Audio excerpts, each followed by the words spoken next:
A Reluctant Electorate and the State of Abortion. Part 1, Old Laws Trap Us in Patriarchy, March 8, 2024. Super Tuesday ended with mostly a whimper. The biggest day of the year for election nerds until November 5th was this Tuesday, and it was pretty lackluster, except for the stunning sunset I captured when the polls opened. So what gives? A reluctant electorate.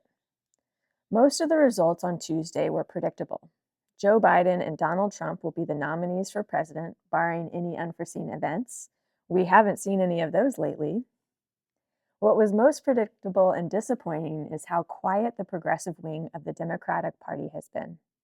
It was a low turnout election, and that tends to bring out an older, more conservative electorate. I've written about the outside factors of this, but a lot of it is also rage and nihilism.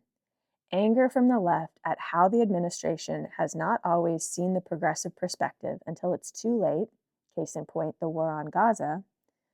Progressives have been sidelined in many ways during this current presidency and are just generally frustrated at the state of the country. There's a lot of nihilism out there, and that works in favor of the party that doesn't want to do anything. It would be an easy contrast if we didn't have Democrats playing into that. In my state of California, Adam Schiff played tricks to buy his opponent in November. MLB MAGA candidate Steve Garvey, after funding ads boosting his name ID so that the, quote, jungle primary would leave him running against a Republican in the Democratic state. Congrats, Senator Schiff. I hope it was worth it. Meanwhile, a mom fighting against corporate greed and a Black woman instrumental to activism and politics in her state for decades will lose their seats, and the nearly 20 million women in California won't be represented in the Senate by a woman, which hasn't happened since 1992.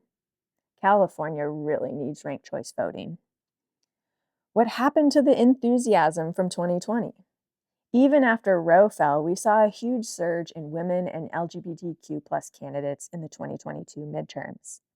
Even the aforementioned 1992 was deemed the year of the woman, when Dianne Feinstein and other women swept into office.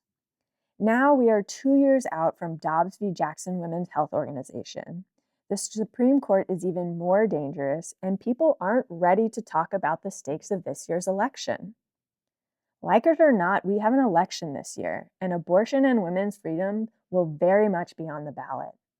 For Women's History Month, we're focusing our series on the state of abortion and how ancient patriarchal laws still control women's and trans bodies today. The status quo is going backwards. What is happening beneath the surface of that nihilism is a feeling of helplessness. Progressive, women, and LGBTQ+ folks have seen our rights quickly and quietly slip away from us despite the crowd sizes at the Women's March and voting for a Democratic president. It's completely natural for humans to shut down when we feel like we can't get out of a situation. I spoke with my partner about this on the podcast last year. Our Overton window is shifting beneath our feet, and our leaders are hardly batting an eye compared to the urgency of the moment.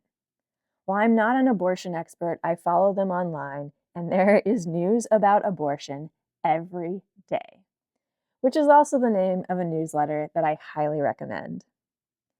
The IVF news in Alabama shocked the media and brought the broader implications of the fall of Roe v. Wade by the stolen right-wing Supreme Court into focus for many people. Sadly, that's not the most extreme view that Republicans are attempting to push on the rest of us.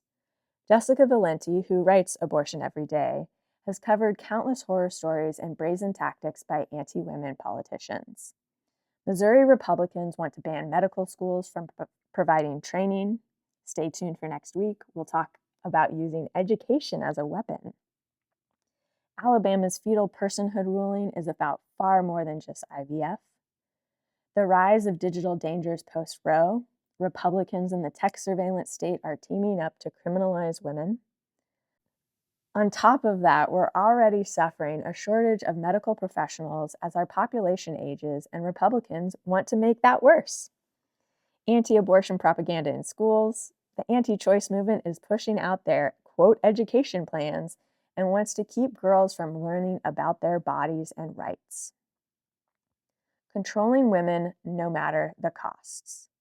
The simple truth that was clear before Roe fell is that abortion has always been about controlling women and keeping our society trapped in a world dominated by white men.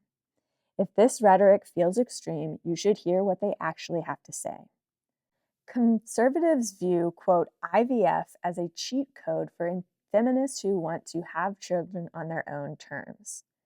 Controlling women's reproduction allows the patriarchal structures of our country to remain and continue to trap generations of people who don't fit the heteronormative heterosexual norms. Let's be clear. This is a direct assault on younger generations' desire to live independently of their progressive views. It's a desire to force women back into the kitchen and create an evangelical Christian nationalist dream nation. If this sounds shocking, it should be. It's only a sliver of what the right-wing apparatus is attempting to achieve in the courts, the states, government, and more. Luckily, the Democrats are awakening from their slumber and plan on getting more aggressive in fighting for women's freedoms and tying that to election outcomes. If you've been shocked by the brazenness, you can always look to our country's white supremacist roots for the answers. We need to remember that this is all not natural or normal. We're still being governed by old patriarchal laws that keep our societies trapped in a state of control. This is why we've so quickly slipped into authoritarianism.